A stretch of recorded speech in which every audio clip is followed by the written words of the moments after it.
Hey, what's going on, everybody? This is Alex, the Comic Hoarder. Over 2 years ago, I was in Pittsburgh, Pennsylvania, digging for some comic books. I've just finally made my return, and here's what I got. Here we go.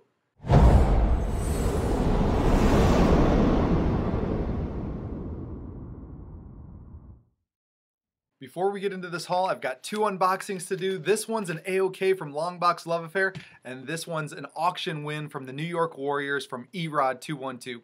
So I've completely cut the tape, got the books out, have not looked yet, and the one that I know of is this one, I believe, and this is a book that he said he would send to me.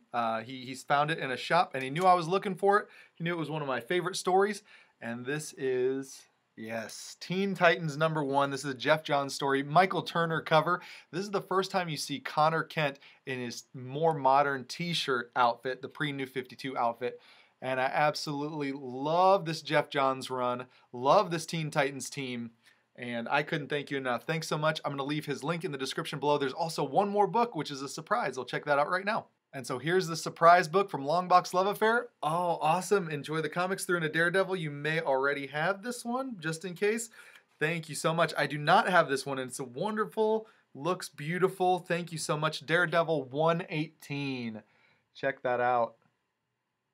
Once again, thank you, Longbox Love Affair, for these two great books. Everyone check out his page and the link in the description below. Give him a sub, show him some love. Thank you so much once again. About a week ago Friday, the New York Warriors on Big E's page held an auction, and I was able to purchase a book from EROD212, and I'm excited to get into this. And the book that I got from EROD is this beautiful Supergirl #12. It's a 9.8 signed CBCS, yellow label by Art Germ. Absolutely love this series, love this run by Art Germ, these covers. It was a buy it now on the auction from EROD. And once again, thank you so much. Check out the next time they have an auction. You'll definitely not want to miss that. So on to the Pittsburgh Haul. 2 years ago, I was in Pittsburgh for a meeting, and I was finally able to go back. And for 2 years, I've kept my mouth shut about where this place is near the hotel that I stay in. And I was able to pick up the first 3 books that I found were this Iron Man 219, the first appearance of Ghost. And next week is the release of Iron Man and the Wasp, where we'll see the Ghost in action. But this is the first appearance of Ghost and Iron Man 219, 3 nice copies. I also was able to pick up Detective Comics 524, and the significance of this is there's a backup story by Green Arrow, and there's also an early Jason Todd appearance and Killer Croc appearance. I was also extremely excited to find this Crisis on Infinite Earths #7. This is the Death of Supergirl, and it's a very, very nice copy. I was able to find some Neil Adams covers. This is Superman 317, where Superman battles Metallo. Also was able to find this appearance of Ra's and Talia al Ghul. This is Batman 235. This is Brave and the Bold 85. This is the first time you see Green Arrow in his new costume. And to round out the Neil Adams covers, this is Detective Comics 415, Batman hanging on a noose. Was able to find 2 copies of Deadpool, The Circle Chase #1. This is the first Deadpool solo story. A book that captures my eye every time I see it. This is G.I. Joe #1. This is the blockbuster first issue, as it says right here. Here's a lower grade of Captain Marvel 35. This is the first appearance of Nitro, and Nitro is the one who gave that radiation blast to Captain Marvel that eventually killed him. Every time I'm in a comic book shop, I always check the She-Hulk section. I'm looking for the Greg Horn covers. I'm looking for the Addie Granoff covers. I'm also looking for some of these Volume 2 keys. This is the first time I've ever found this one in the wild. This is the Sensational She-Hulk 40. This is the infamous Jump Rope issue. It was crazy. I found Godzilla #1. I found several copies there, and for some reason, the one that I picked was the one that had corner damage. I was also able to find another copy of Devil Dinosaur #1, the first appearance of Devil Dinosaur and Moon Boy. I also found the Human Fly #1, and big shout out to Comics Addiction. I was watching one of his videos that Wednesday morning while I was drinking some coffee at a Starbucks, and he showed also the Human Fly. This is a book that I recently got in one of my recent hauls, and this is John Carter, Warlord of Mars #11. This is the origin of Dejah Thoris. Also found Detective Comics 554. This is the all-new Black Canary. And this is the Amazing Spider-Man 200. As you can see, there's a nick out of that cover right there. But what's really cool about this is there's a lot of books in Pittsburgh with this stamp. And I believe this was some kind of drugstore. So reviews from the Batcave, if you know anything about this, Olga Snyder, maybe? It says something about Olga Snyder. So check that out. Found a copy of the Silver Surfer 34, and I believe this is the return of Thanos. And a big shout out to Dr. Von Chilla. This is Swamp Thing number 7. Beautiful Bernie Wrightson cover with a Batman crossover. I was able to find Marvel Team Up number 95. This is actually a better copy than the one I have. This could use a press and a cleaning, but this is the first appearance of Mockingbird. And here is Marvel Spotlight 32, the first appearance and origin of Jessica Drew, Spider-Woman.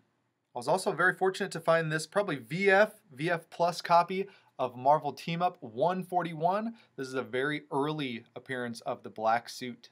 So this is the first time I found this book in the wild. This is the Incredible Hulk King Size Annual number 6. This is the first appearance of her. Also it says Paragon or Aisha, and it's also guest starring Doctor Strange. And so for the last 2 books I found at that shop, the first one is this Marvel Superheroes Winter Special from 1991. This is the first appearance of Squirrel Girl. Now the question that I have is, this is a direct edition. Obviously you can see the direct edition stamp there, but there is a sticker with a barcode to signify that this was a newsstand copy. So I'm curious to know if this was done by the distributor or who that was done by, but it looks to be factory done. And so the shop had a smattering of Silver Age 12-cent books. I was really excited when I found Superman's Girlfriend Lois Lane, number 70. This is the first Silver Age appearance of Catwoman. This is probably a 1.8 to a 2.0 grade, but I was really happy to find this attached at both staples and looks pretty darn good, just could use a cleaning. So the second place that I went is a place called Ides, and I was talking to Rich and Chad about this place. The first time I ever went there, didn't have an awesome experience, but this time I just kind of kept my head down and dug through books and had a great time. So here's the books that I found from that place. I was looking on YouTube right before I went into the shop, and I saw Regie Simmons IFBB Pro, and the thumbnail that he had was an Alex Gardner Wonder Woman. And so the first place I went was Wonder Woman, and believe it or not, I found Wonder Woman 612. This is an Alex Gardner. I believe this is like a 1 in 10 variant, but this is a very, very pricey book, and they had it for very extremely reasonable, maybe 10 bucks. Awesome artwork. I didn't have a long time in the shop before they closed, so I went over to the Justice League of America to see what kind of variants they had over there. Found Justice League of America 6 for like $4 or $5. This is an awesome Adam Hughes variant with Black Canary on the cover. There were a few other books that I really wanted, but I just didn't have enough time to commit. The last 2 books that I picked up was this Justice League of America 12. This is the second print landscape variant by Alex Ross. And one thing I really love about this, it just shows the whole team. Now you can buy this cover in halves and just piece it together, but they're in portrait. And what's funny about this is it's hard to find, quote unquote hard to find, but every time I find it in 2s. So really happy to find these as well. And that's it, you guys. I had an awesome time digging in Pittsburgh once again. Didn't get a chance to meet up with reviews from the Batcave, Rich, or Chad, but next time we'll definitely try to. Also, if you guys could check out the links in the description below. One for Longbox Love Affair for the great AOK, really do appreciate it. Another one for Erod212 for the slab that I bought from you off the New York Warriors auction page, and one for Comics Addiction. Really do appreciate you guys watching. If you could check out some of these other videos, that would be awesome. If you're not already subbed up, consider subscribing to this channel, and I'll talk to you all on the next one. See ya, bye.